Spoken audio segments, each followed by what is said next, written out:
Hello everybody and welcome to another episode of Blood on the Razor Wire TV, where we bring it to you real and we bring it to you raw. Make sure you hit that like button. Let's get them likes up. Hit the subscribe button if you haven't been here before. I promise not to disappoint you. Let's share it and definitely leave your comments. I try to get back to everybody. I try to respond to any comment that gets put on here. We're going to talk about my last day of my 40-year sentence. You know, you've seen the video when this started. That was me walking out of Federal Medical Center, Lexington, Kentucky. A day that sometimes I thought would never happen, but it happened. It happened a year ago, on June 12th, 25th, 2020. So I've been home about a year and a couple days. You know, my 40-year prison sentence started a long time ago when I got involved in selling drugs, right? And most of you know that I wrote a book. Now I think the best way to start out this video is with the prologue from the book. Kind of wanted to read that today. The court must also consider the seriousness of the offense. And I think 40 years, the statutory minimum, by my calculation, reflects that seriousness. You're now 24 years of age. Even with good time, you will be into your 60s when you are released. Guided by the statute that says I must impose a sentence sufficient. And I think in this context, if a sentence of 40 years is not sufficient to comport with the statute, I'm not sure what is. So that's the sentence I intend to impose. That's precisely what he said. Those were his exact words. A federal district judge who, with the swing of his gavel, made it final on a cold March 2003 afternoon in Rochester, New York. All my dreams, desires, and hopes had been stamped out. 40 years in the Federal Bureau of Prisons for drug dealing, low-level drug dealing. I'm sure I'm not the only person who thought only killers and rapists received those types of sentences. That day, I found out I was wrong. I'm being led from the courtroom. I look back to see my mother crying. I read her lips. I love you, Chad. I taste the salt from the first teardrop running down my face. I feel the clamps of the cold metal. Handcuffs bite my skin. My mother disappears. I wonder to myself if that will be the last time I ever see her. That was really the first day of that 40-year sentence. And that's how I felt. When I look back at my mother and I seen her crying, I couldn't imagine that it would take 17 years, 5 months, and 21 days for me to walk out of prison.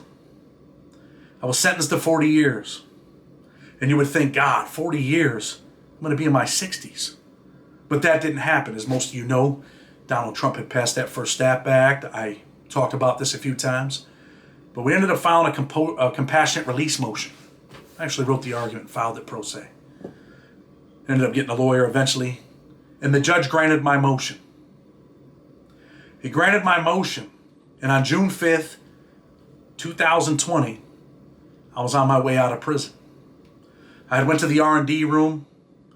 I knew that this was my day. This was the day that I was finally going to walk out of prison. I get to R&D and the officers know me. I've been around a long time. And he says, hey, Chad, you got any clothes? And I said, no, my family brought them. They're in the parking lot waiting on me. He said, damn, if you had clothes, I'd pack you out first, man. He said, I'm going to grab these two or three dudes first, let them, get dressed out, and then I'll do you. I said, all right, sounds good. I watched the first guy put his street clothes on and thought, damn, in about 10 minutes, I'll be putting on street clothes too, right in the parking lot, right next to the car. I saw the second guy go. And then the third guy. And then it was my turn. They processed me out. They fingerprinted me. Gave me a check for the money that I had in my account. And I started to walk out. We walked out of that first door and I heard it slam behind me. And I just knew that today was the day. It had finally came.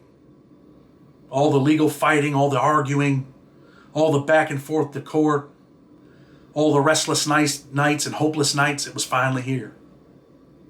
Or was it? I walk outside and I see my family there. I see them in the parking lot. I see the car. And as we're walking, I hear the radio on the officer that's walking me out, the guard, the cop. We're 5 feet from the gate. And they say, stop him. Stop him. And I just knew it was me. It was me that they wanted to stop. Stop Chad Marks. The government just filed an appeal. Bring him back in. When I went to trial, I had felt this feeling like getting punched in the stomach by Mike Tyson when I went to trial and lost.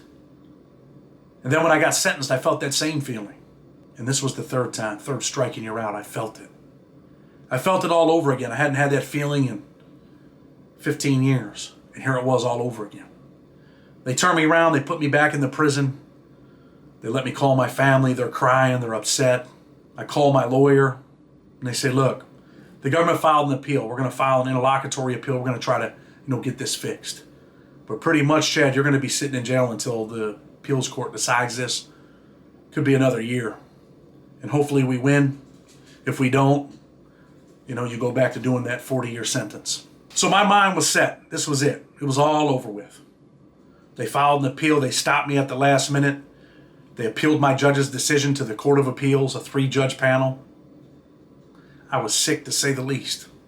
They put me back in a quarantined unit, and I tell the warden, hey man, get me out of here, send me back to my cell. I was supposed to leave today. I explained the situation. He said, no, we're going to leave you over here. I told him, I'll tell you what's going to happen. I'm going to the hole today. I'm not staying in a quarantine unit. I'm going to go back to my cell. I had a single-man cell. Not living like this. I'm not staying in a quarantine unit where there's no television. It's hot as hell. I have no fan. I have nothing. And it's blistering heat in Kentucky, man. Sweating. You can't breathe at night.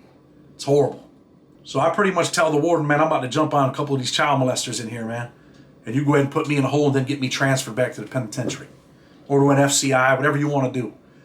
And I told him pretty much, man, your prison's a rat hole, man. This ain't no privilege to be in a low-security prison. This place is horrible. So the warden kind of had a little bit of respect for me, man.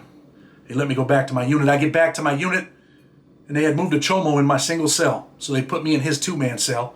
And the counselor tells me there's no 1 man's open right now, but I got you. I'm going to move you back into a cell. It might not be the cell you were in, but I'm going to move you back into the cell. I say, okay. Tough it out that night. Next day, I get a lawyer call. I go downstairs to call the lawyer. I come back. Somebody had done something to me that has never been done to me in 17 and a half years. All the gang stuff, all the car stuff, all that shit was out the window, man. I was just me with a couple of my homeboys. Like Jimmy Romans, the dude that I helped get out that had life. My radio's gone. My headphones are gone. My fan's gone.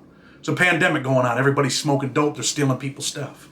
So I walk back downstairs, and I say the first person that I see that I know is a thief, I'm punching him in the face. And that's when I went from being a good dude back to the old dude. I see this kid standing down there that steals. He's from Virginia. And I punch him in the face.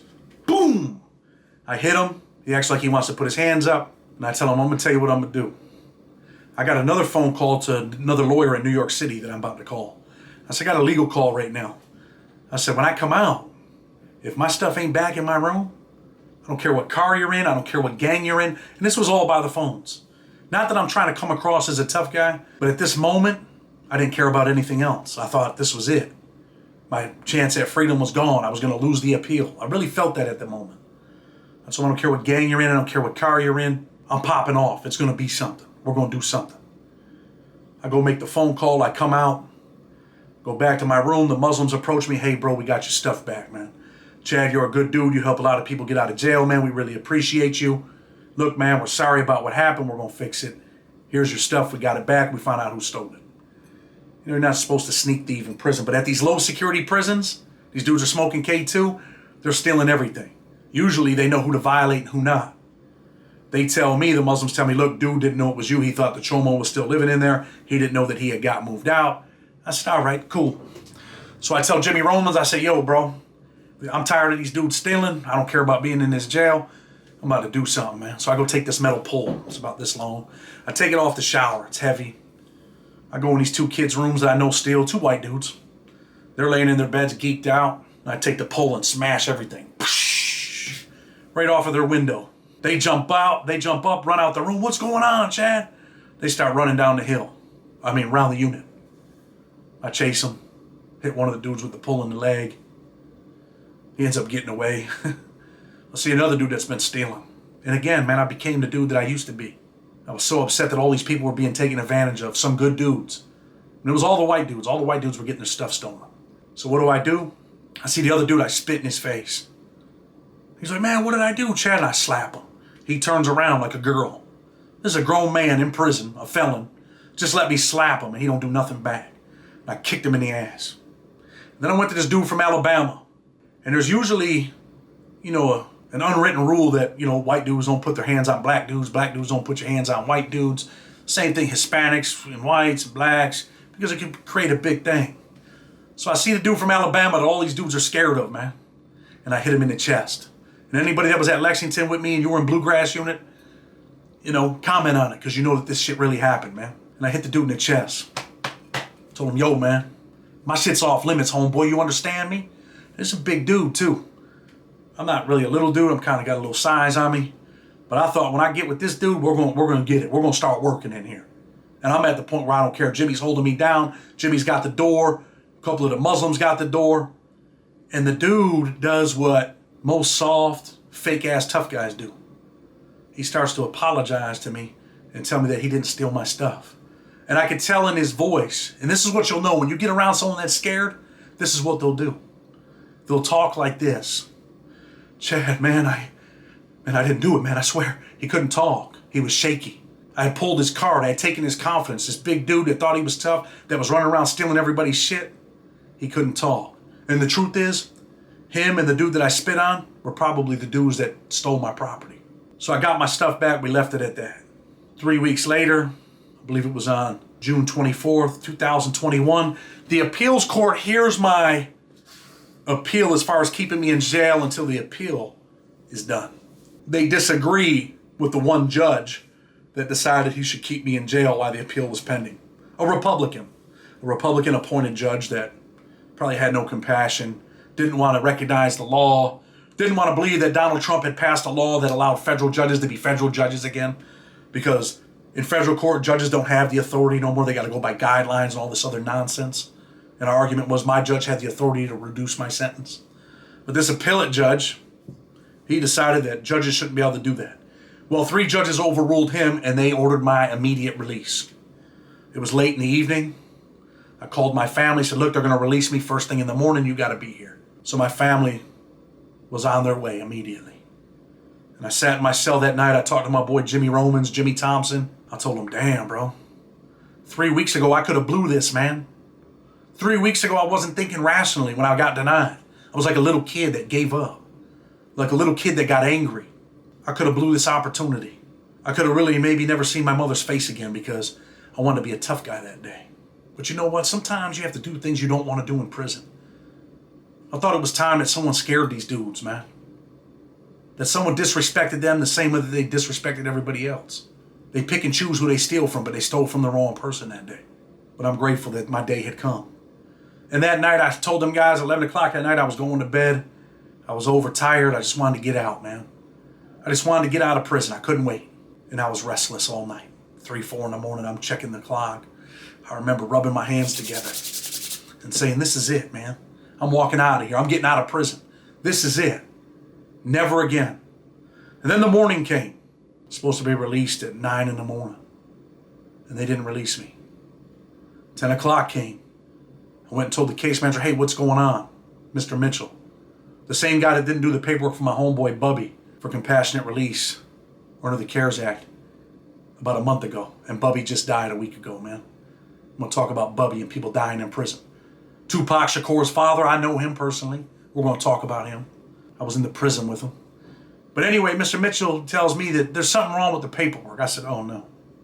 This can't be happening again. I'm calling the lawyers. I'm calling everybody. They say, hold on, we're calling the prison. We're calling the warden. We're calling the BOP. They had miscalculated my time. 11 o'clock comes, 12 o'clock comes, no word. 12:30, they finally got word. Everything's done. Everything's updated. They called me in the back. I signed some papers in the unit team. And now I'm going to be released from prison. My moment had finally come. It's a feeling that no one can describe that hasn't experienced that. It's a feeling that no one can understand unless you had those shoes on. What was it like to have a 40-year sentence and always think that, I'm probably going to get out eventually. Something's going to happen. And to always get knocked down. But now that time had finally came. It was here. But first I had to talk to the parole officer. They had me talk to the parole officer from my city. He laid everything down, told me when he wanted me at the office. And then they came and got me. I went through the same process. I signed a check for, I think, $8,000. Had saved up about $8,000. I was walking out of prison. I was going to have something, at least a little bit, to take care of myself. Put my pictures in there, grabbed my Bible, my pictures, took the legal work, threw it in the trash. And I had a blue envelope with important papers in it, man. And I walked out of prison. And as I started to walk towards that gate, I heard the chain pop. I seen my homeboys in the window upstairs from the unit yelling at me, "All right, Chad, this is it." And finally, that door that I almost made it to, that didn't open last time, it finally opened. Here it was, free at last. You know, I'd spent all that time in prison. It was like Nelson Mandela in a sense, man. It was my long walk to freedom, a long walk that I had always hoped would come, but sometimes thought it never would happen. And here it was. And you can see how I walked to the car, fast, looking back, making sure they weren't coming to get me. I was paranoid, like many people are that do a lot of time. Paranoid that they might take me back. I did not want to experience that ever again in my life. I did not want to go back. I get to the car, and we start to drive away, and here it is. Lisa Jacoby, the lady that helped me get out of prison, was there to pick me up this time. She came to pick me up, man. What was it like to see a car, to be in a car without handcuffs on, without a black box on? It was different, man.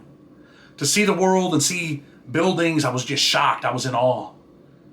And something else that was absolutely crazy, I was scared to cross the street. It was like I was intimidated by the lights or by the cars. I had a Google Pixel 3 phone, couldn't figure it out. But all I knew was that it felt good to be free. My last day in federal prison was on 2 occasions, June 5th and June 25th, 2020. The second one was much better than the first one.